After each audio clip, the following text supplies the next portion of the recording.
자, 홍현주 기자, 술판 회유, 그 얘기가 지난주, 이번 주 초까지도 계속해서 문제 때문에 설왕설래가 많았는데, 이번에 옥중 서신을 새로 썼다고 그래요. 어떤 내용입니까? 네, 이화영 전 경기도 평화부지사가 어제 옥중 서신을 추가로 공개한 내용 짚어보겠습니다. 네. 검찰 측이 전관 변호사를 동원해서 회유를 했다, 이런 주장인데요.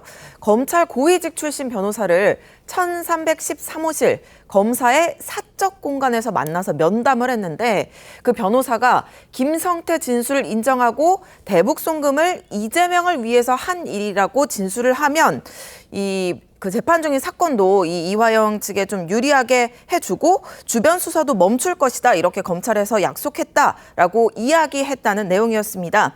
이 논란이 된 또 음주 회유에 대해서는 김성태가 연어를 먹고 싶다고 하자 연어회와 회덮밥 국물 요리가 배달됐고 흰 종이컵에 소주가 따라졌다. 나는 한 모금 입에 대고 더 이상 마시지 않았다. 이렇게 그 서신에 적었습니다. 네, 그 내용을 하나씩 좀 짚어보도록 하겠습니다. 사실은 이화영 전 부지사 옥중 서신 이번이 처음이 아닙니다.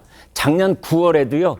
옥중 편지, 그때는 편지라는 표현을 더 많이 썼는데 그 옥중 편지가 또 공개가 돼가지고 한동안 시끄러웠었습니다. 검찰이 너무나 세게 압박을 해서 자기가 허위로 진술할 수밖에 없었다라는 내용의 옥중 편지가 작년 9월에 있었고요. 이제 올해 4월에 또다시 옥중 서신이 나와서 전관 변호사, 그다음에 술좌석, 술판 이른바에서의 어떤 구체적인 묘사 이런 것들을 이어가고 있는데 전재현 변호사께 여쭤보겠습니다. 자, 이 전관 변호사를 소개받았다. 그리고 뭔가 회유가 있었다. 가능성이 있는 얘기인지요?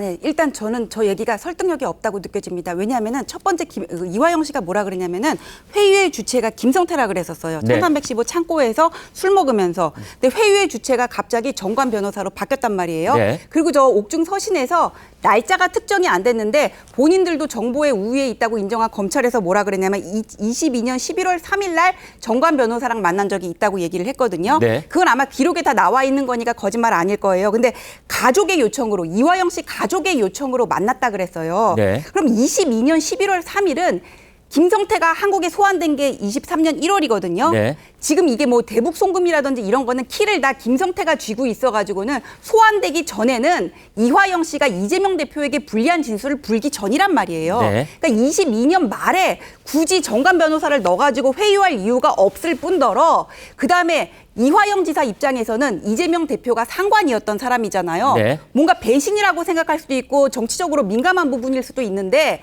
아무런 연결고리가 없는 그냥 검사가 소개하는 정관 변호사 이화영 씨하고는 아무런 신뢰관계가 없는 사람을 넣어가지고 회유를 한다? 이런 거는 상식적으로 저는 이해하기가 어렵다고 생각을 해요. 네. 그래서 이거 좀 말이 안 되고 자꾸 그리고 1315실 검사의 사적 공간 얘기를 하는데 검사실 안에 사적 공간이 아니라 거기를 집무실이라고 얘기를 하는데 네. 사적 공간 하면서 무슨 내실을 우리가 상상하게 만드는데 사적 공간, 집무실 이렇게 따로 만들 공간이 검사실 내에 없어요. 네. 그래서 이거는 집무실을 자꾸 사적 공간이라고 얘기를 한다는 그렇게 생각이 들고 그리고 한명숙 총리 때 사건에 그때도 무슨 회유한다 얘기를 나왔는데 그 회유했다고 받은 구치소 깜빵의 그 동료들이 했던 그 증언이 유죄 판단의 증거 아니었거든요. 헛다리 네. 짚었단 말이에요. 근데 지금도 회유했다 자꾸 얘기를 하는데 이 회유라는 거는 증거조사 완료 전에 내가 번복해버리면 얼마든지 그 진술조사 날릴 수가 있는 거거든요. 그렇죠. 그러니까 이번에도 지금 엉뚱한 얘기를 한다는 생각이 들고 제가 볼 때는 이건 제 생각인데 이화영 씨가 자꾸 주위에서 누가 회유당한 거 아니냐고 얘기를 하니까 연어 회덮밥을 먹었던 기억, 그다음에 정관 변호사를 만났던 기억을 가지고 이 기억에 파편해서 자꾸 회유당했던 거를 덧붙이는 게 아닌가 저는 그런 생각이 듭니다. 네.